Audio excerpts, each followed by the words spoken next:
Tuelekee katika taarifa nyingine ya muhimu sana. Mamlaka ya vitambulisho vya taifa NIDA inatarajia kusitisha matumizi ya namba za vitambulisho vya NIDA kuanzia Mei mosi, yani tarehe mosi mwezi ujao mwaka huu. Hiyo ni kwa wananchi wote waliotumiwa ujumbe mfupi, yani SMS, kwenda kuchukua vitambulisho vyao, lakini hawaja kufanya hivyo. Mwanahabari tu Brighton Masalu na habari kamili. Akizungumza na waandishi wa habari mapema leo ofisini kwake, mkurugenzi mkuu wa NIDA Bwana James Kaji amesema NIDA imesikitishwa na idadi ndogo ya wananchi wanaojitokeza kuchukua vitambulisho vyao, na kwamba baada ya tarehe 1 mwezi wa 5 hatakuwa tena na swala zima la mswada mtume. Idadi ya wananchi waliojitokeza kuchukua vitambulisho baada ya kupokea SMS ni 565,876, ambao ni sawa na 30% tu ya watu waliotumia na kupokea SMS. Hii inasikitisha sana ndugu zangu waandishi, kwa sababu tulituma ujumbe kwamba baada ya mwezi mmoja tutasitisha, lakini tulipata vilio vingi. Baadhi ya Watanzania tumekuwa tukidharau, na hii yote ni kwa sababu bado hatukuweza kusitisha kwa kusikiliza kilio cha wananchi na hata baadhi ya viongozi wa kisiasa, viongozi wa kidini, kutokana na namba kubwa ya watu waliokuwa narundikana. Kwa tukaona tusogeze ile huruma ambayo ni kila muda wa Tanzania, na baadaye yanaanza kupokea matusi. Mimi nishatumia message nyingi, na kuna siku nilikuwa kituo kimoja Dodoma, wanasema nje kuna nini, nguvu ya soda hawezi kufuta.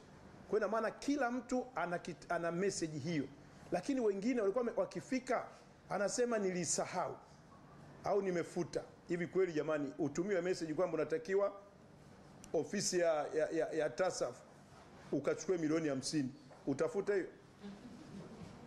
Lakini why vitambulisho?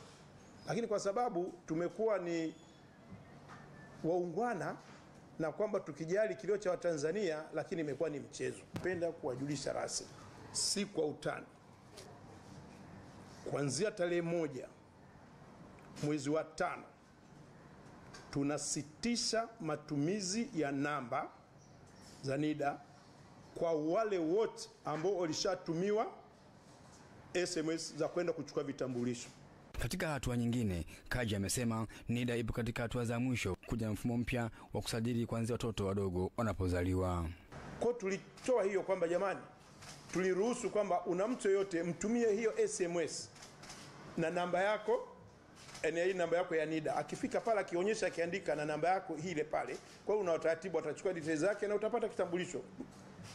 Na wengi waliweza kufanya hivyo. Na mfano maeneo kama ya Dodoma, Mwanza, kwenye vyuo vikubwa vingi tuliweka eneo kabisa la wanafunzi wa vyuo ambayo kwa ni rahisi katika uchukuaji huo. Wakitoa maoni yao juu ya ujumbe huo kutoka NIDA, baadhi ya wakazi wa Dar es Salaam wamesema, ninawasihi Watanzania wenzangu, kama umeshapata namba ya NIDA uende ukachukue kitambulisho chako ili kuepuka usumbufu wa kufungiwa, kwa sababu kuanzia tarehe 1 mwezi wa 5 watakuwa wanazifunga zile namba, zitakuwa zifanyi kazi.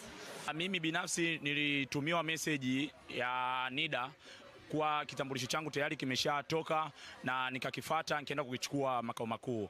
Hivyo napenda kuwashauri Watanzania wenzangu, kama umepata message ya kitambulisho chako kiko tayari, nenda ukachukue, kwa sababu unaipa kazi serikali ya kukutunzia hicho kitambulisho. Kinaweza kikapotea kwa sababu Watanzania ni wengi sana. Kitambulisho ambacho umekihangaikia mpaka kimepatikana, umepewa namba na bado umeambiwa tayari kimeshatoka, kwa nini usiende kukichukua? Nikiripoti kutoka hapa makao makuu ya NIDA Dar es Salaam, mimi ni profesa wa habari